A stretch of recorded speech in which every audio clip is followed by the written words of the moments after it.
marketing service. On the podcast today, we have Angel Ribo. Welcome, Angel. Thank you. Thank you very much for having me, Thomas. My pleasure. Would you like to tell the audience a bit about yourself and what you do?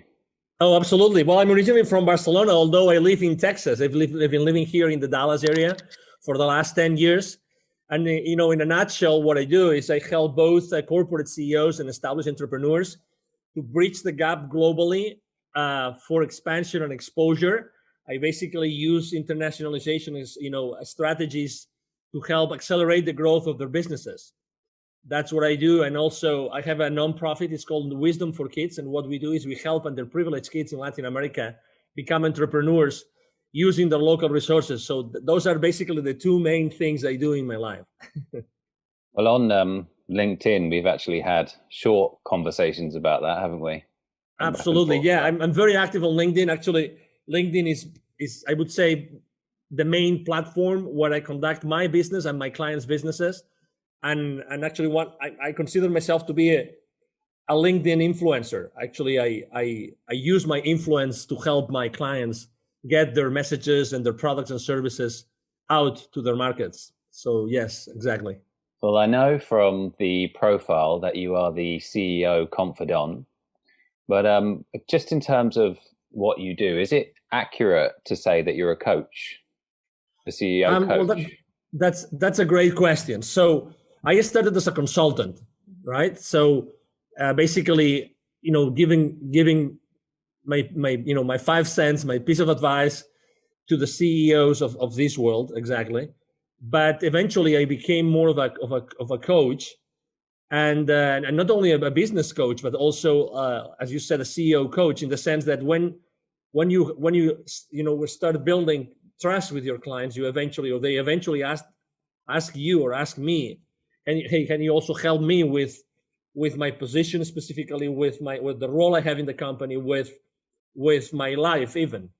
Because again, you cannot isolate the different roles that we all play in our lives, right? We're probably friends, we are sons, we're maybe parents, right? We have many different roles in our lives. It's difficult to isolate them, and as soon as this trust is being built with them, yes, to your point, additional ways of helping my clients and business partners arise.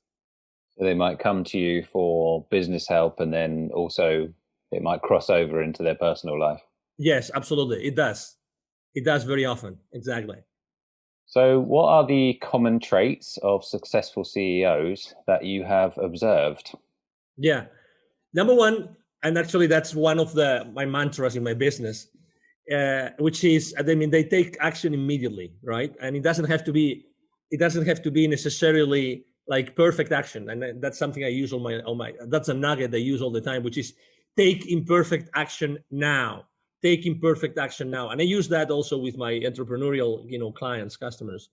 And that would be one. So they're less, let's say, I wouldn't say fearless, but they're less fearful of taking action and going to the market and making business decisions and marketing decisions, although they don't have all the information, all the variable, right? So they like to take risk. That would be the second one. They'd like to take risk because they know that taking risks, they can go to the market and they can actually, in the entrepreneurial world, there's this concept of the minimum viable product, right? So there's this minimum viable characteristics of a particular product or service that when you start offering it to the market, you get the first feedback, right? So they are very good at that. They're very good in start talking with their potential future clients and asking them, hey, I am planning to do this. I am planning to offer, this to the market. I'm planning to send this to offer this product or this particular service. What do you think about it? And they're very good in grasping this market intelligence very early on in the life cycle of that particular product or service. So again, taking imperfect action, being open to take risk. And the third one would be they're all very, very, very mindful that the key thing inside the organization, so that they are able to provide their boards with the answers that they're looking for, the shareholder value that they're looking for. They're very mindful that everything relies on their teams. Okay, it's not that everybody does a great job in educating or engaging or keeping their employees accountable. Obviously, every single CEO would like to have a high level of accountability within their employee base. But the reality is that that depends a lot on their leadership style, right? Mm-hmm. It depends a lot on the engagement of the employees. But they are definitely completely mindful that and conscious that their team is everything for them, and every single decision they make as far as growing their team or maybe downsizing it whenever the circumstances make them do that, they are very, very mindful that the talent and everything that they have been developing within their team is the main asset that the company has. So they put a lot of effort in making sure that their own messages, the messages that come from the board, really, really, really go down, not only onto their own leadership team in the company, but to the rest of the employees of the organizations. Those would be my three main traits that I have found throughout my life. The first thing that you mentioned is also something I've heard about billionaires. So they basically looked at common traits among billionaires, and the way they phrased it, which is reminding me of what you said, was they're willing to take action regardless of the certainty of whether it will work or not. So you said it was risk, but I mean, it just makes me think of that because a lot of times we don't know whether something's going to work, but the billionaires or perhaps CEOs in your case, they're willing to take the action anyway. Exactly. And actually this is also a common trait with I work a lot here in Dallas, in the Dallas Fort Worth area with entrepreneurs, with startups, and very, very embedded, let's say, in the startup world. And I work with business incubators, business accelerators. And something that I find in common all the time is that sometimes people say they really want to go to the market early, but they are fearful of going to the market. They are fearful of maybe talking to the market too early because they have this idea and they want to get, hold on to this idea, this concept, and they don't want anybody to know, blah, blah, blah. I would say, I always tell them the same thing. I tell them, I'm afraid that you're looking at the world from a scarcity mindset, right? Because, I mean, of course, there's this, super multi-billion dollar, ideas like, Uber or Airbnb or many others, right? I mean, I understand that. But regardless of that, I think that it's very important that very early on, you get these early wins, that they give you the confidence to keep moving, moving forward and doing things. And I like to think of organizations. I sometimes, I have my own frame of reference in my life. I see the life in a very specific, peculiar way. And I think that both people and companies are just energy. That's how I look at the world. They're just energy. So, a company, a startup, it's just a whole, bunch of energy that is being built by one of many different people. But at the end of the day, you want this energy to get into the market, right? You want this energy to touch the market because it's going to be, benefiting the market. It's going to be, bringing additional value to the market in the form of service or product. It doesn't matter. And as Tony Robbins says very well, the amount of wealth that you are able to generate with your business or with your life is totally, proportional to the amount of people that you're able to add value to. So, why being, again, although I know that intellectual property is important, why not going very early on into the market? Just take your chances and start deploying this, start testing it. Proof testing is the number one thing I always advise both my CEOs when they want to launch a new product or the newly established ones when they are starting with a completely new venture. Just don't, those precautions, which I understand come from a mindset of scarcity, and not everybody is in agreement with me, but hey, there's enough business, there's enough needs out there in order to fulfill, as much as you would like to offer to them, literally. And if it's not locally, it's going to be in other areas. That's why I'm very strong on internationalization and going international, going global, because there are a lot of products and services that are not only valuable locally, but in many other areas in the world. Well, yeah, so much so. And tell me if this was not what you were going for, but your phrase about the minimum viable product, so much so that it's actually got its own name now, right? So it's in they call it products being in beta. So, we're pushing this out and you're going to be the ones that are testing it, right? Is that kind of what you meant? Yes. It's the concept is exactly is very similar. In the entrepreneurial world, they use this term just because, it's the minimum viable as far as what? Viable as far as you are able to serve a need, right? So exactly, it's the earliest stages of a product or of a service, which is exactly the concept of a beta, right? So you are telling your clients, I'm launching this. I would like you, if you were so kind, to test it along with me, and you tell me the feedback. You tell me what you think about it, so we can move forward. Exactly. I think that the smartest companies do that. They actually reach out to you and they tell you, would you like to beta test our next product or service? I think it's extremely smart, and allows you to have this early on feedback from what will happen down the road. So because you've worked with so many of them, what are the common mistakes that a lot of CEOs make? If I had to mention only one, the most important one is definitely that they don't care enough about engagement. They don't educate their teams enough so that they don't feel engaged, and they don't engage, And if they don't engage, you cannot keep them accountable. So, is that with staff engagement?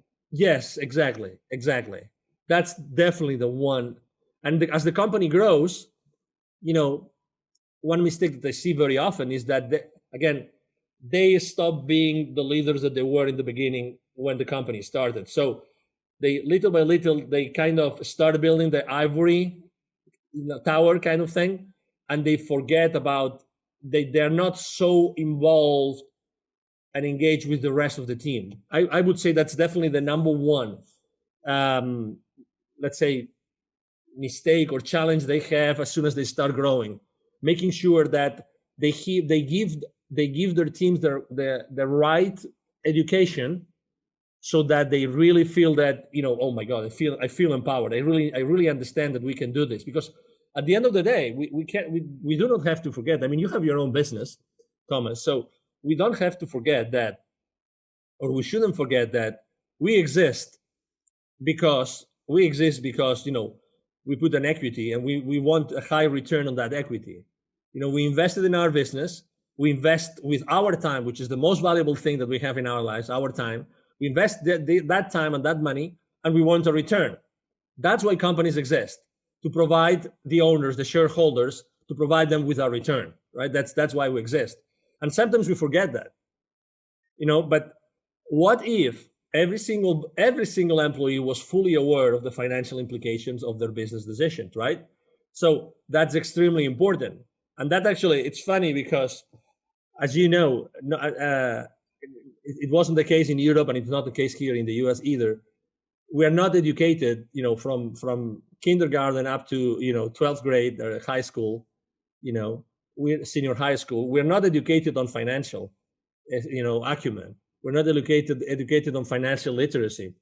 So even if we have worked for large corporations and then we become entrepreneurs ourselves, we have never received the right level of financial literacy, which allows us to be fully mindful of the consequences of what we do. It's kind of up to you, isn't it, if you want to learn about that stuff? Exactly. But it's funny because we are still, both of us were entrepreneurs, right? We still made the decision of going out to the market, offer our services, and risk it. We risk it every day. We risk it every day. We go out there, we have our marketing, we have our podcast and exposure and everything, but still we risk it every single day. So if you take this into larger organizations, the reality is that there's a common elephant in the room, and that goes up to C-level as well, to the CEOs, which is not everybody has received the right level of financial literacy. I mean, I was reading the other day a great book that speaks about very basic business concepts, and uh, only 46% of C-level of business operators really understand the basic financial principles of organizations. Only. So it means that there's this big elephant in the room. Excuse me, I just let me take that back. It's 46% of C-levels are able to understand the main financial principles of the organizations. So it's not that they don't understand it. It's just that they have not been trained to do it. Mm. They have not been educated to understand fully the financial implications of the business decisions that they make every single day. That's why that's definitely the number one challenge. It's the disengagement of the employees for a lack of, or due to a lack of education. Well, coming back to your point of engagement, do you think that's a problem of incentives? So I think there's an issue with staff potentially speaking up where there's an element of risk there for them. Whereas if they don't speak up about let's say a problem or an issue, they're no worse off than they already are right there. Yeah, you're talking about another of the challenges that companies have, which is managing expectations, right? All the time inside an organization, we are always managing expectations, or our bosses or our peers are managing expectations, and we don't talk about it. There's things that we don't talk about it. To what you just said, just explained, we don't talk about it, but we should talk about. We should be working on a company, in an organization that allows everybody to speak up about anything, anything. We should be able to speak about anything inside the corporation. One of them being incentives. Is incentives an important ingredient in the engagement equation? Absolutely, it is, but it's not the only one. And again, think about your career, right? Think about your career since you had your first job until you had your last job, or even if you have a job right now. Would you trade some of your paycheck for having a better job? A better boss, okay, or a better culture? Would you be willing to forfeit part of your check if you were going super excited every single day to your work, to the company that you're working with? And I would probably say yes, 99% of the time. Yeah, I think there's a lot of evidence to suggest that that's the case. Exactly. Because, when you are excited, you love it. I just love to go to that place and meet with that person and work together with that thing, because it's, again, and that's something also that Tony Robbins says very much, which is the quality of our lives is the quality of our emotions, right? And again, unfortunately, we trade in those emotions for money. So is money a good incentive? Yes. And there's people maybe that are more incentivized by money than others, but still, what about culture? What about culture? What about if you were given all the education, again, going back to education, what if you were given all the education that you need inside the company, that you feel really empowered, and you feel that you thrive in that organization? Is that going to impact positively engagement? I do feel so. So that's why I believe a lot on, very much on money is important. And again, for me also, money is a matter, is a form of energy, right? Which is good, obviously, and we have to pay our bills, and we want to buy our houses, our boats, our airplanes, whatever that is. But still, it's the every single day emotion that we go through and experience, human experience, with our feelings and emotions, that really counts. And when you go back home at night, when you explain how was your day, right? If there's someone at home asking you how your day was, even if it is your dog, right? Your wonderful dog that's looking with his beautiful eyes to you, that he's asking you, I miss you, I miss you, sir, I miss you. How was your day? And you start talking to your dog, I'm sorry to put this comparison here, this metaphor, but I really believe that emotions and feelings make a big difference when you go back home and you reflect about the day that you just had. No, it's the way you want to spend your life, right? So I totally agree with you. Yeah, exactly. So have you got some success stories that you're proud of in helping CEOs? Yeah, there's a lot of stories. I would probably like to explain or to tell the story about a small company, just because I think that there's a lot of entrepreneurs out there. There's a lot of people listening to this podcast, and obviously, I thank every one of them here right now listening to us, because I think that it's a story of consistent, imperfect action being taken and believing in one's products, services, and team. I remember a company that went from literally a few thousands of dollars and having also only 2 employees that I started to work with. I started to support, I started to coach, I started to help them go to the market. I started defining the different, functions of inside the company. And within 2 years and a half, they were already 43 employees, and they were really, really close to $1.5 million in revenue. I like to explain that story because the owners were very young. Mm. And I remember that I was reluctant to start working with them because they didn't have really that much of an experience. The most important experience that they had was in a very large corporation. It was actually an appliances company, both of them. They had different, engineering responsibilities, positions inside that company. But they didn't have management experience. Again, they didn't have management experience, but oh my God, their passion was over the top. You could tell these guys were going to do it. I still remember when they came to see me. I think we met at a restaurant or a coffee shop. I was inside. I saw them when they arrived in their car. They had this very small, tiny car. I mean, I remember that, image as if it was now. But they were with this big smile in their faces, and they really wanted to do that, and they really wanted to work with me. And oh my God, it was a blast. I mean, obviously we are friends today, and we respect each other a lot. But it was their passion. It was there's nothing impossible. We are going to do this, and we are going to do that much better than anybody else. It was this, they didn't care about competition. It doesn't matter if we are the newcomers. It doesn't matter. We are going to do this in a better way and the right way. And we're going to put a lot of innovation in what we do. And we see the world in a different way. And if I had to reflect and also say, besides their passion, what also made them successful, because they didn't have the experience as business owners, right? Mm.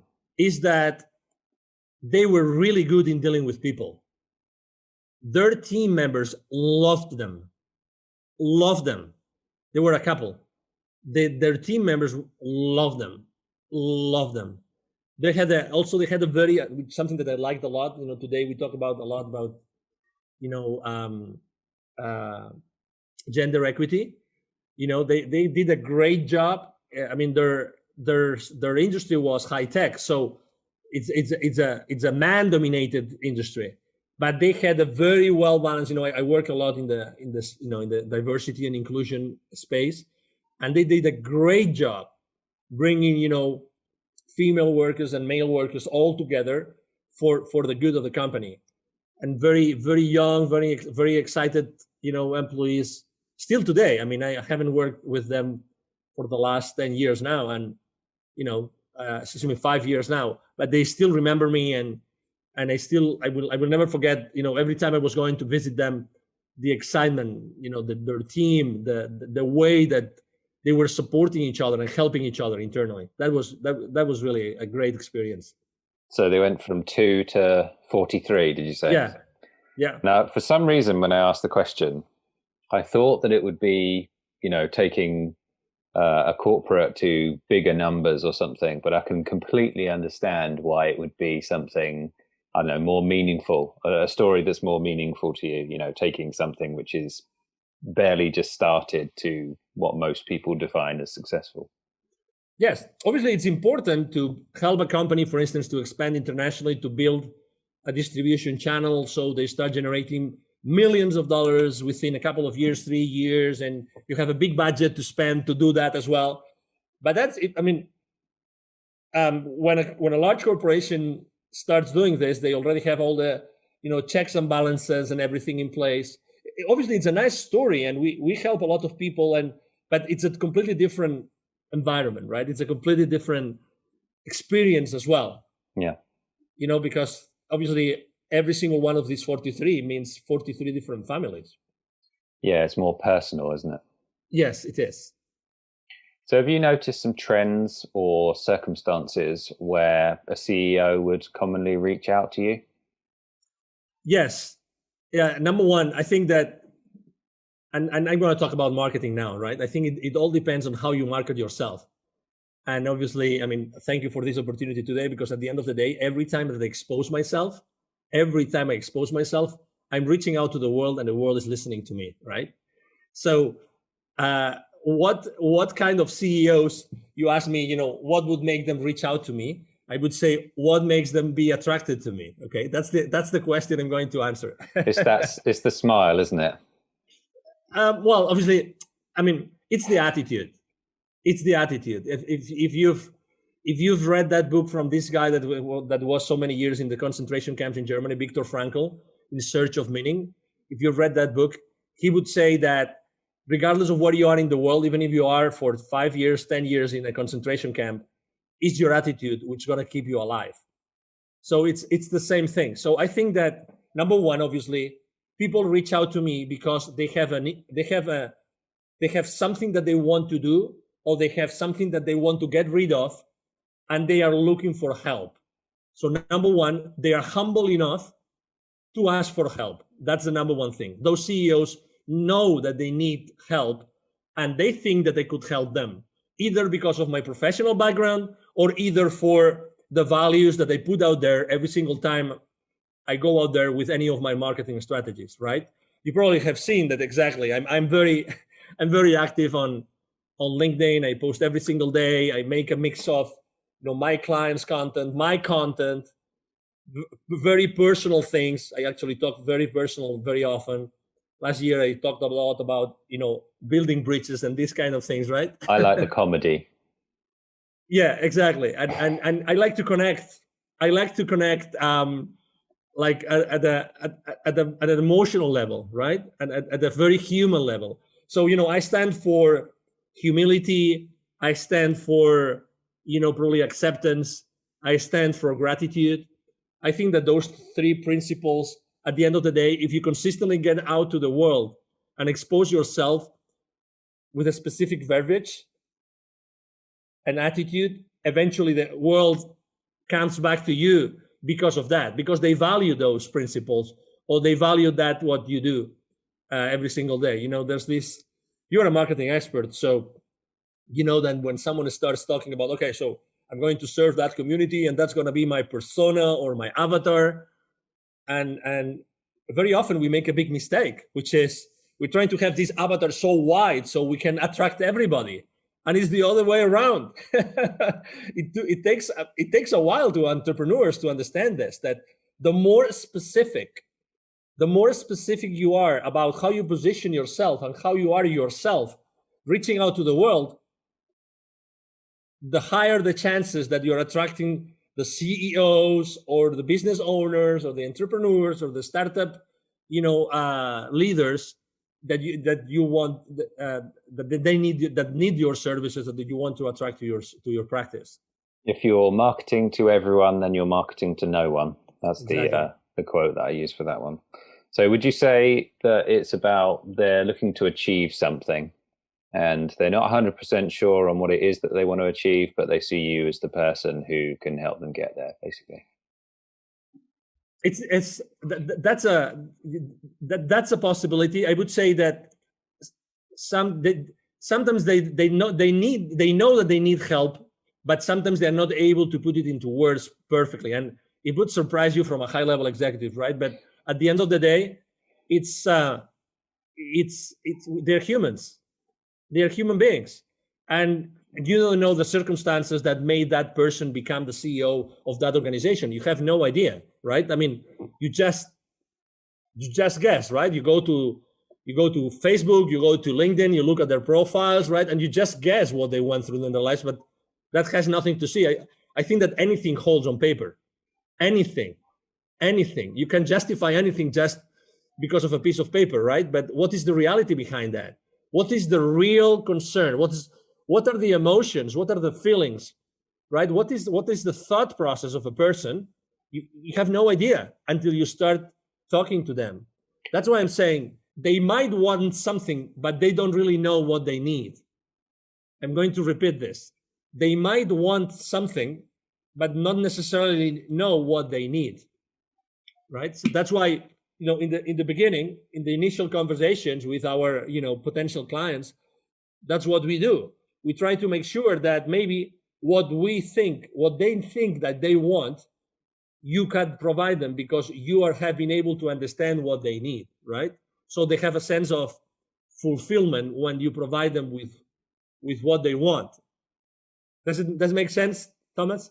Profound. Yeah, it is profound. Yeah, but it is. Yeah, I mean, we are complex. We are complex people. I mean, individually, we are, we are the sons and daughters of all the circumstances that we have lived in our lives. Well, the other thing that your answer made me think of is when you get to CEO level, it's perceived by everyone else that person's super successful and everything they do just kind of works, but in reality it's a lot more messy than that. Oh, absolutely, exactly. It's I when I lived in the UK, I learned a term that I have used since, which is orderly disorder. Okay, so we would think that CEOs, besides being successful, besides having a nice paycheck, right, besides all of that, they have a very ordered life, or maybe they have an orderly disorder life. I would say they don't even get there, guys. They have had to sacrifice some aspects in their life, some of the roles, in order to be so successful. Okay, so again, we're going back to the same place. It's like when you are a CEO and you go to meet your board, the shareholders, right, the investors, it's like when if you're ever being called, Thomas, to the principal's office, it's kind of the same thing. He's still a human being, or she is still a human being. The CEO is still a human being, and they have to respond to the commitments that they made the previous quarter or the previous fiscal year, right? Whatever the checks and balances are. But again, they are still human beings. And they have had to sacrifice, because how many hours, is it 168, right? Hours a week. So we have 168 hours a week. So that's how many hours we have, all of us. It doesn't matter if you are the CEO of General Electric or British Aerospace, or you are a small business owner, or you are an employee. It doesn't matter. We all have the same amount of hours. So what do you do? What do you sacrifice? Are you obliged to sacrifice? Probably you are too. You are. So are you at the right company as a CEO? That's another question that sometimes I help CEOs to answer. Are you at the right? I mean, what is the toll that this role of yours is taking into your life? What is the toll? Are you willing to keep on paying that toll every single morning when you get into your car and you're driving towards your office? Is that still enough? Is it still paying off? Are the dividends? Are your personal and family dividends enough? And for instance, a family is a good indicator, right? Family, kids, wife. This is a great indicator of someone's life, of someone's quality of life. Because, I mean, obviously not everybody feels compelled to have a family, but the ones that do, very early on, they realize that they want to really live the lives of their kids. Otherwise, someone else is going to be, raising them, excuse me. Yeah. Do you find that asking that question, typically, are they in the right role often, or are they often not in the right role as CEO, or in the right company even? Most of the time they're in the right, they are in the right. Well, they think they are, because, I mean, they have been reinforcing that thought for how many years? How many years did it take to them to be in that place? So can you imagine how strong those neuronal connections? Let's talk about thoughts, right, and beliefs. Considering the neuroscientists the people that know much more than me about thoughts and ideas and beliefs, they say that every single idea is a neuronal connection in your brain. The more that connection fires together, it wires together. So imagine someone that has been for their entire lives, firing together those thoughts. I have to do this because I want to reach the summit. I want to reach the summit of my corporate career. I want to do that. I want to do that. So their thoughts are very strong, very strong. So then it's when you ask the right questions is that they start opening themselves and they start valuing and assessing the decisions that they made throughout their lives. And there might be my questions, or there might be maybe some incidences that happen in their kids' lives or in their relatives' lives, or even at their parents' lives. Some people are always very attached to their parents, and sometimes parents obviously they age, they grow older, and sometimes they don't have their kids around or their children around to help them as they age. So yeah, so I think there's always a discovery there. Well, I think that I heard that regarding changing people's minds, the sort of the emotional feeling that people have around changing those beliefs is because in the brain, it's located near the pain center. So it's almost like if I have to change my mind at this point, it's actually going to be painful for me. That's the link that's somehow there. Although I'm no neuroscientist, so that might be completely wrong. Yeah, I don't know about that, but obviously, we are still animals, we are sophisticated animals, and our brain is still, the heritage of this animal kingdom that we originated, initially. And we have to, well, we know that this is, we want to preserve our life, right? That's the main thing. We have this survival instinct, and we still have this survival instinct totally ingrained in our personality, in our character. So a segue into, how did you get into the field of coaching CEOs? How did you start in this?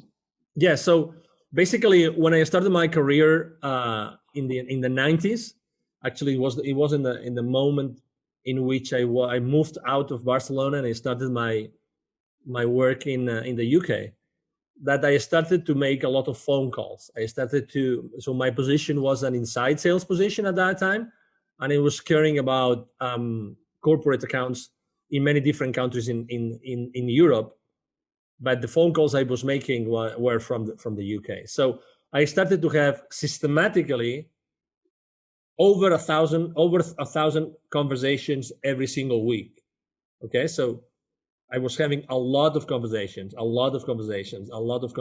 We were really a machine. You would say they would be very brief. I mean, not necessarily. I would have like long conversations and very short conversations. But when you start talking to people, and most importantly, listening to people, you realize that we don't have different problems as human beings. We all have a lot of the same problem. And it's fear for one reason, for another. We feel uncomfortable, we feel unease, whatever that is. And that relates to our company, it relates to a business, it relates to our employees, it relates to our finances. But at the end of the day, we all have the same thing, which is we are fearful for something. There's something that we would like to feel more comfortable about, right? And that's, so when you do something systematically, and when you do something over and over and over and over again, you start seeing, commonalities. You start saying that, oh my God, maybe there's something here that I'm realizing. I'm realizing that if I listen properly and if I ask questions, I'm realizing that I'm giving these people with the right level of, trust. Or with the right level of, not trust, confidence, excuse me. We use the same word in Spanish. So, and that's when I realized, oh my God, I really can do that. And also something is that I was very good in dealing with gatekeepers. So I would reach out to C-level executives with some frequency. So I realized that, again, these people were exactly the same way that the people at the bottom. You know, maybe they were more scarce in time. I get that, right? Because they have a lot of things to do in a single day. I get that. But at the end of the day, they're human beings. And the good thing about people at that level is that they don't get any we would say BS in the UK, in the US, right? You understand what I mean? So it's good to have a very direct conversation. Mm-hmm. So they don't, you don't have to go around the bushes. It's great. I love to be direct. I love to be in a conversation in which, we spend 5 minutes and not 30 minutes, or we spend 10 minutes and not, 1 hour. You know what I mean? I like to have a straightforward conversation. So this is the deal. This is what I would like to do. This is what I would like to accomplish, blah, blah, blah. I like that. Maybe that's the only difference. But to your question again, it's realizing that when you do something consistently, you realize that people really want to be heard. And you are good in listening, and you are good in analyzing what they're saying. That's what got me started. You made a lot of progress in that, and you thought, I can do this. And then what was the steps after that? Well, I have to say that I started to do that while I was in corporate America. So that was part of my role. So even if it was not written in my job description, because coach is like a soft skill to be considered in the job description in a corporate environment, right? But in reality, the people I was working with, and I was throughout my corporate career, I was actually coaching a lot of CEOs, both for growing their businesses and for making buying decisions. So I started to do that consistently. So again, it's like my frame of reference was different. So even though I was always developing business, so like selling, right? Developing businesses for different companies and helping companies develop their businesses, I was always myself on that spot of being a coach.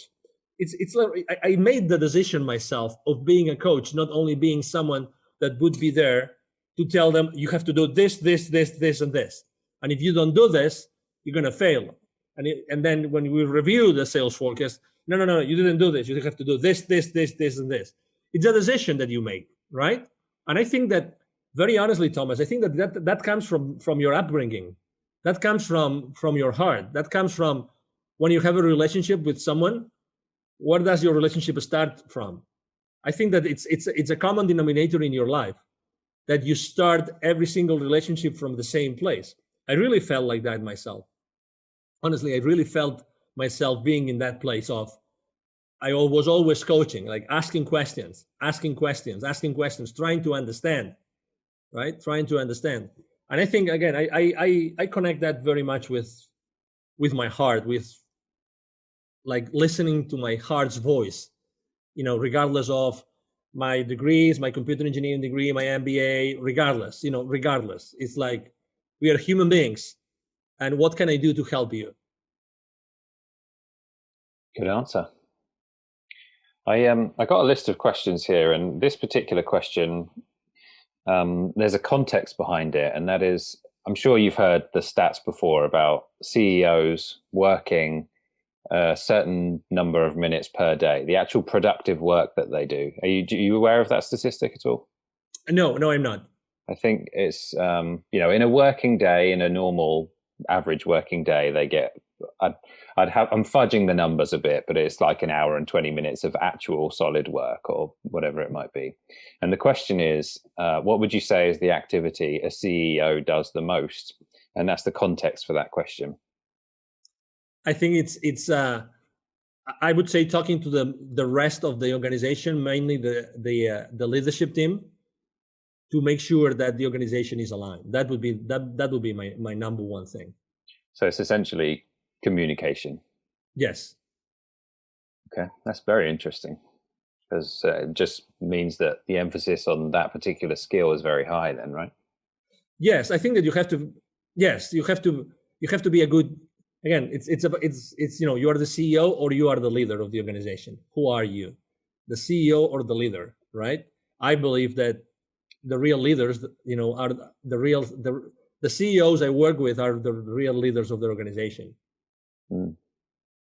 And what are, would you say, are the biggest misconceptions about CEOs?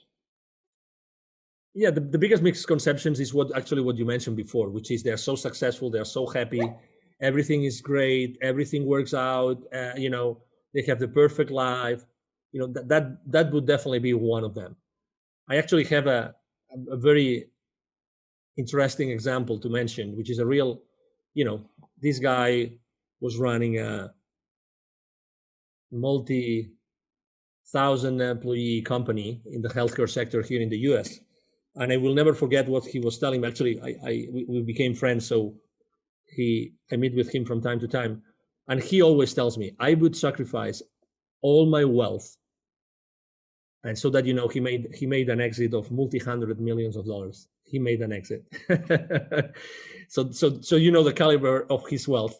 I would sacrifice all my wealth for having the family that you had. Wow. That's a true story. I would sacrifice all my wealth, all of it, for having the beautiful family that you had. Presumably because in order to become a CEO, you're neglecting the rest of your life, right? Mm-hmm. Yes. And So he, do you, interestingly enough, he's a people's man. In this case, he's a man. I mean, he gets along with people a lot, but exactly, he sacrificed that part of his life, and it's never too late, right? It's never too late, but there's things that with age they become more complicated. so for people who might be watching this that would want to become a CEO, and they're smart enough to be able to know that that's a problem, what would you say to someone who's essentially trying to have both? Put your priorities right. Put your priorities right. I think that you can achieve both, but you have to put your priorities right since the very beginning, and make the different roles in your life support each other. Sometimes we believe that we can only be one thing or another. How can one thing help me be the other, right? So how can you involve, maybe, I mean, there's CEOs that bring their families to their companies. I mean, I don't mean like employees, but maybe they bring them just to show them things that can help them. They bring their kids because they want their kids to be inspired. So and some others try to keep both worlds very separated, very different, right? Very, one aside from the other, one apart from the other. But I would say that get your priorities right very early on in your career, and number two, and make sure that you always think of your life as a pyramid, that every single stone supports each other. Okay, it's not like every single stone in that pyramid supports each other, and then when you start growing, I think that one of the things that we unfortunately don't do well in life, and that's due to the education that we receive, is that we don't ask enough. We don't ask enough, and I think that's a common denominator inside in the corporate world too, is that we don't set the right expectations, or we don't ask enough, or we don't ask enough questions to the right people expressing what we can do and what we want to do for that organization. Okay, I've seen people progressing inside their organizations and becoming the CEOs, and those were people that were obviously, they were very passionate, they were very clear, they were very focused, but at the same time they were asking the questions, and they were asking that they wanted to do some things. We tend to be, in general, asking questions aloud and to be exposed is not properly valued, socially speaking. It's identified as you don't fit in because you ask that uncomfortable question. I think that we all should. If I started my life again, all right, if I started my life again, I would probably ask more questions and continuously ask questions and ask to receive. And there's a universal law here, which is the law of reciprocity. I think that we don't receive enough because we don't ask enough. I think there's probably also an issue there with, I think that human beings feel like they're more transparent than they are.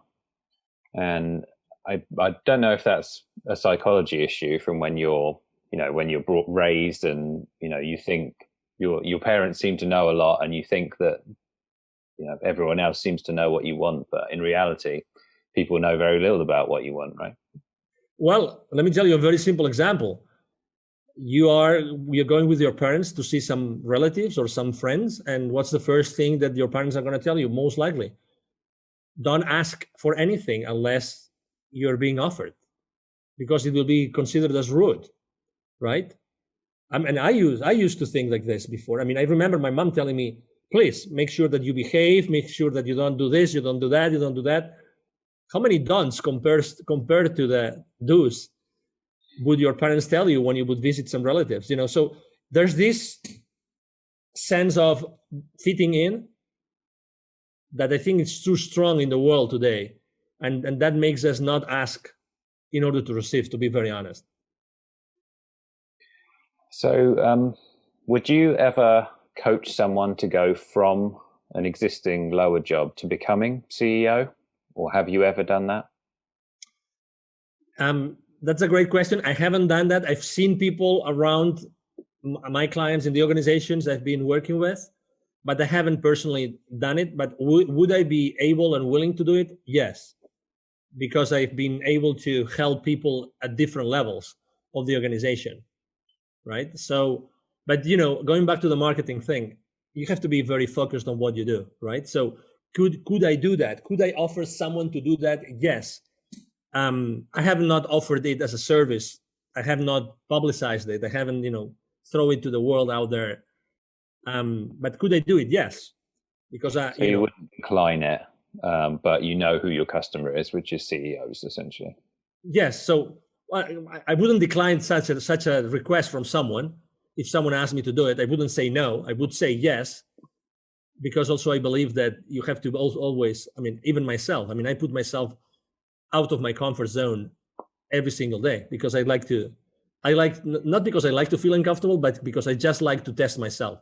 It's like a podcast interview. Actually, you don't know what the host is going to ask you. Even if they provide you with a list of questions, it doesn't matter. Still, there can be a lot of different questions which are going to be asked, and maybe you are not comfortable answering. Honestly, I believe that every single podcast interview I'm giving, it's a growth opportunity for me. Totally. Well, questions in general can get you thinking about stuff that you hadn't otherwise thought of before, right? Yeah, exactly. So I know you mentioned Tony Robbins. Who are your mentors? Yes, so I haven't really had mentors in my life, like mentors, one-on-one mentors, but I have had like generic mentors as Tony Robbins. I consider him, maybe I don't consider him a mentor, but I consider him someone that for a couple of years he made a huge impact in my life. It coincided with my relocating from actually Latin America to the US. I went to a Unleash Your Power Within event by Tony Robbins. And it was so intense.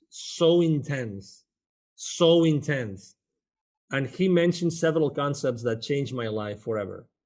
So that's one of them. The other one is Dr. Joe Dispenza. He's a neuroscientist. Dr. Joe Dispenza is a public figure as well. He does thousands of people events, and I like a lot because of what I do. I like a lot to study the science behind the behavior of people. I like that a lot. A lot. And then I consider myself very spiritual in the sense that I'm always looking for additional answers to what's going on in the world, what's going on in my life, what's going on in the universe, these kind of things, And when you are trying to find those answers, so there's a whole bunch of people, I have a list of affirmations that I use every single day. I try to sing and I try to dance, those are my mentors because I'm a very high energy guy. I can be very, very quiet, but at the same time, I'm also, I build myself with additional strength every time I sing or every time I dance. I really, those are activities that feel my human and spiritual side a lot. Well, I like the story about the UPW event. I haven't been to one personally, so it's interesting that you say that. It makes me want to go even more. Very intense, very, very intense. Can you tell me about when you met Les Brown? Because I'm a fan. Yes, of course. I sit on the board of an organization called Evolutionary Business Council, and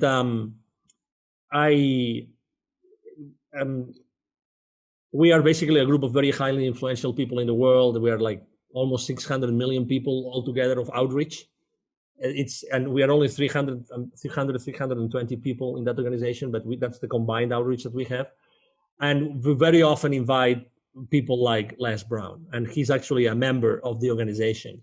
Okay, so we invited him, and we were together in Costa Rica, and we had a blast. We were like 4 or 5 days together. It was a very small event, and we became very close. I mean, we have now common friends, and there's people that in his team, and he is actually I have interviewed him for my activities. I remember one time I did a telethon, like a 22 hours straight of live interviews on Facebook, and one of my interviewees was actually Les Brown.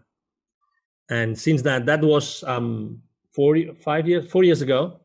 That was 4 years ago. You've probably seen the picture online, my picture with him, right? And we've been in contact. I met his son then also as well. I met his daughter. Yeah, he's an extraordinary human being with a great team. I've quoted Les Brown many times, so I'm a big fan as well. Yeah, but great story. I've been doing our podcast. I did a little bit of research, and can you tell me about your goal to help 810,000 kids to become entrepreneurs? Yes. So when I started, Wisdom for Kids, basically I started assessing what's the need in Latin America, and the need is very clear. There were 81 million kids in Latin America in 2012, according to UNICEF figures. So I had when I was living in Latin America, I lived in Latin America for 10 years. When I was living in Latin America, I was seeing the poverty all over the place. So when I left corporate America, I decided to start with a couple of friends. I started Wisdom for Kids, which is the foundation that I'm the president of, and I co-founded. And what we do is we help underprivileged kids in Latin America become entrepreneurs using the local resources. So basically, I saw this huge opportunity of helping kids with my entrepreneurship skills and my friends' entrepreneurial skills, and also to connect those worlds, the worlds of the very highly influential people in Latin America I had met when I was coaching, because I coached a lot of people in Latin America, a lot. I lived there for 10 years. And to bring this world down or in connection with the most underprivileged people in the world, which are the kids, right?